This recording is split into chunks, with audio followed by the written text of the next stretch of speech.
Eu sou a professora Jenny do canal Na Linha das Entrelinhas e esse vídeo faz parte do projeto de resolução de todas as questões do Enem dos últimos 3 anos, 2017, 18 e 19. Se inscreve no canal e ativa o sininho para você receber notificação de todas as resoluções e também de comentários sobre a prova de redação. Nós temos vídeos independentes, de questões resolvidas separadamente, mas também temos alguns vídeos com questões agrupadas. Isso faz parte do projeto de discutir os tópicos que mais caem na prova, os assuntos mais frequentes. Então, assistir esse vídeo aqui para você entender essa divisão e também para você encontrar essas questões que não estão postadas em vídeos independentes, mas sim em vídeos agrupados, tá bom?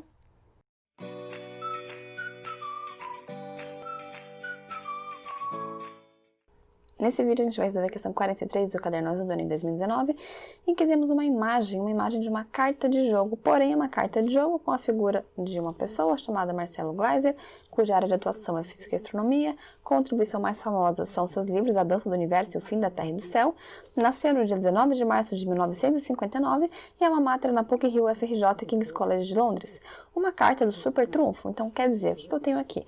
Uma carta de jogo, porém com informações biográficas de uma pessoa. Ai, gente, mas eu nem sei se ele existiu de verdade ou não, se faz parte de um jogo. Por isso, quando a gente dá essa informação, é bonzinho, eu sempre falo pra vocês, ele traz ali no enunciado não só a demanda, a pergunta, o objetivo direto do que ele quer, mas sempre ele faz uma introdução, resumindo, dando características do texto, falando um pouquinho sobre o texto solicitado. Nesse caso não é diferente, olha só. O texto tem o formato de uma carta de jogo e apresenta dados a respeito de Marcelo Gleiser, premiado pesquisador brasileiro da atualidade. Então fica claro que a pessoa realmente existe, o nome da pessoa, que é um pesquisador brasileiro, que é da atualidade, então provavelmente está vivo ainda. Então quer dizer que essa questão é um pouco antiga, né? Não é antiga, não é desse ano, né? Desculpa, gente, aqui a gente responde tanta questão, né? Mas enfim, a gente tem aqui um enunciado que traz informações. Então, caso você não soubesse, você teria percebido claramente aqui, né? Você ficaria sabendo. Então, eu tenho uma carta de jogo com dados biográficos, algo que não é comum.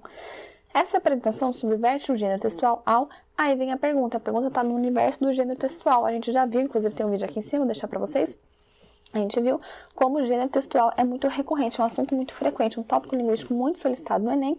E a gente viu também que o Enem não solicita nomenclatura, né? Então ele não vai perguntar para você qual é o nome desse gênero textual, quais são as características desse gênero textual, porque ele não quer decoreba, ele quer que você realmente entenda, e ele quer principalmente que você saiba como as coisas funcionam na prática, na vida real, porque é isso que a gente faz na vida real, né? A gente não sai para ir decorando o gênero, né? Falando, mas precisando entender, né? Quando você vê um outdoor, quando você lê um texto, quando você vê um jornal, quando você vê um meme, você tem que entender, você não tem que classificar. Então é isso que ele te faz, né? Ele te obriga a entender e não classificar. E aqui o que ele fala pra você, eu tenho um gênero textual que está sendo subvertido. O que é essa subversão? Subversão é uma espécie de virar de cabeça para baixo, fazer uma coisa como ela não deveria ser feita. Então a coisa é para ser de um jeito, você vai lá e faz de outro. E com isso, geralmente, você tem propósitos. Então qual que é a subversão aqui? Eu tenho uma carta de jogo, então algo do universo, da brincadeira, mas na verdade eu tenho informações biográficas, que também são informações curriculares. Se você pensa no currículo, o currículo, exceto ali a data de nascimento, que acho que geralmente não aparece, né? Mas o currículo traz isso. Qual a sua área de atuação, a faculdade de ser afiliado, com as suas relações, né, profissionais, né? Contribuições, prêmios. Então a gente tem ali informações biográficas e também informações típicas de currículo que aparecem numa carta de jogo. Qual que é o propósito disso? Qual que é a função disso? A intenção? Provavelmente é mostrar informações que não seriam acessadas por algum público para esse público. Então assim, se você coloca lá um textão, a biografia, a pessoa não vai ler, vai passar reto, ninguém vai ficar sabendo que existe esse livro, que existe essa pessoa que é interessante. Agora, se você coloca uma carta de jogo com um texto muito menor e numa forma que está mais familiarizado, que está dentro do universo daquele público, a pessoa provavelmente vai ler, porque ela vai ficar interessada, ela vai ficar curiosa, vai despertar o interesse. Então veja que a propósito, a intenção. E essa subversão do gênero é justamente a ideia de você, nesse caso, unir gêneros. A gente tem um gênero híbrido. O que é o híbrido? É a junção, a mistura de gêneros. Então, por exemplo, quando você tem mania de classificar, né, você aprende a só ficar decorando, aí você fica meio paranoico, porque você vai ver, por exemplo, uma música, vai ver assim, essa música aqui, nossa, mas é uma carta ou é uma música? Sabe quando você tem uma música que é também uma carta? Então começa lá, Mariazinha, e fala com a pessoa, aí se ela pede desculpa, ou fala o quanto ama, e tem cara de carta. Aí você lê e fala assim, bom, claramente é uma carta. Mas fala, não, mas é uma música, porque a pessoa tá tocando e tá cantando, aí você entra em paranoia, fica neurótico, pensando, meu Deus do céu, e agora é carta ou é música, como que eu vou classificar? Tá tudo bem, pode ser carta, essa é música, não tem nenhum problema, a gente tem gêneros híbridos, tá bom? Então a gente tem um gênero que se misturam, isso não é um problema na língua, isso acontece o tempo inteiro, justamente porque a gente tem objetivos, a gente tem propósitos como esse propósito aqui, de você chamar a atenção para uma informação que geralmente seria ignorada, que não seria acessada, então você fornece essa informação de um outro modo, você apresenta de outra forma para atingir um outro público. E daí eu quero saber o que permite essa subversão, o que permite eu ter aqui um gênero que na verdade é outro, um gênero que são dois, que misturam dois. Alternativa A, O que permite essa subversão é a vinculação de áreas distintas do conhecimento? Não, né, pessoal? Por quê? Qual que é a palavrinha-chave aqui? Vincular, que é a palavrinha-chave que a gente vai riscar. Porque o fato de eu falar de duas áreas distintas não quer dizer que eu vou ter uma subversão de gênero. Eu posso ter em um gênero só a falação, né, a dissertação de muitas áreas do conhecimento, e nem por isso o gênero vai ser modificado, nem por isso vai deixar de ser um gênero, porque eu estou falando sobre vários assuntos. Ao contrário, eu posso ter uma super pesquisa, uma tese de doutorado falando de mais de um assunto. Não vai deixar de ser uma tese porque eu falei de mais de um assunto. Ao contrário, eu estou relacionando as coisas, estou fazendo isso muito bem, e vai ser uma tese muito boa, uma tese até inovadora, quem sabe. Então não é essa vinculação de áreas diferentes que vai me dar uma subversão, não vai resultar numa subversão. B, eu tenho essa apresentação, essa subversão é feita por evidenciar a formação acadêmica do pesquisador? Não, também. Eu não posso dizer que o gênero ele vai ser subvertido porque eu mostrei a formação acadêmica. Nesse caso específico, eu mostro isso, mas eu mostro também outras coisas, né? Então, eu tenho ali a ideia que eu tenho aqui é que eu tenho dois gêneros. Eu tenho características de dois gêneros que me resultam quase num terceiro, né? Ou realmente nesse híbrido. Então, não é o fato de ter a formação acadêmica que faz com que o gênero seja subvertido. Eu poderia ter formação acadêmica e ter um gênero que tem essa formação, né? Por isso que eu vou ter a subversão, né? Então, a característica da subversão em si, o que faz um texto ser subvertido não é isso especificamente. Então, essa alternativa ela é certa em relação ao texto. Se eu observar no texto, eu tenho essa formação acadêmica em evidência, o texto é feito para isso, inclusive para evidenciar essas informações, mas é uma alternativa que não responde ao enunciado, porque não é isso que subverte, não é isso que causa a mudança de gênero, tá bom? C.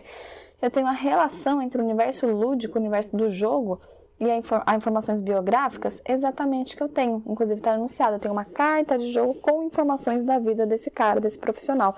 Então eu tenho exatamente isso. Uma relação entre um gênero que faz parte de um universo e outro gênero que faz parte de outro universo. Consequentemente, dois públicos diferentes. São dois gêneros diferentes, dois públicos diferentes. É isso que eu tenho, sim. Tá? Então, aqui, essa é a única alternativa que responde exatamente o que causa a subversão. Então, em termos formais, por que o gênero não é exatamente ele ao mesmo tempo que continua sendo? Olha que loucura. Porque eu tenho características de dois gêneros diferentes. A característica do jogo e a característica da biografia.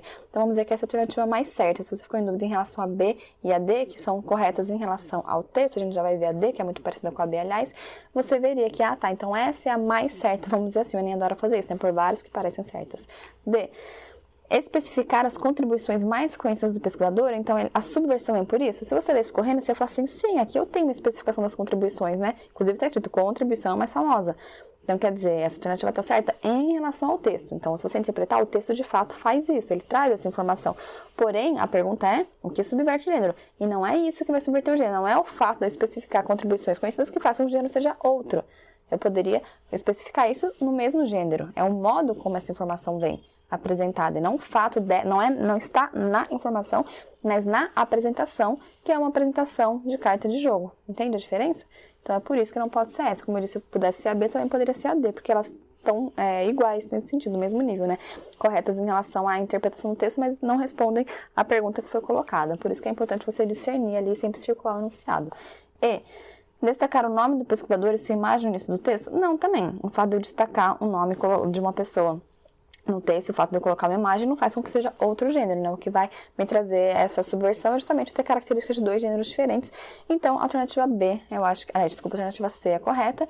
E, como eu falei, algumas poderiam parecer corretas, por isso que a gente tem que discernir, né, o que está certo em relação ao texto, o que está certo em relação ao enunciado, sempre fazer essa leitura em camadas do texto, tá bom? Então, um texto sobre uma questão sobre gêneros textuais, uma questão também um pouco sobre ciências, em que ficava necessária a sua interpretação do enunciado principalmente.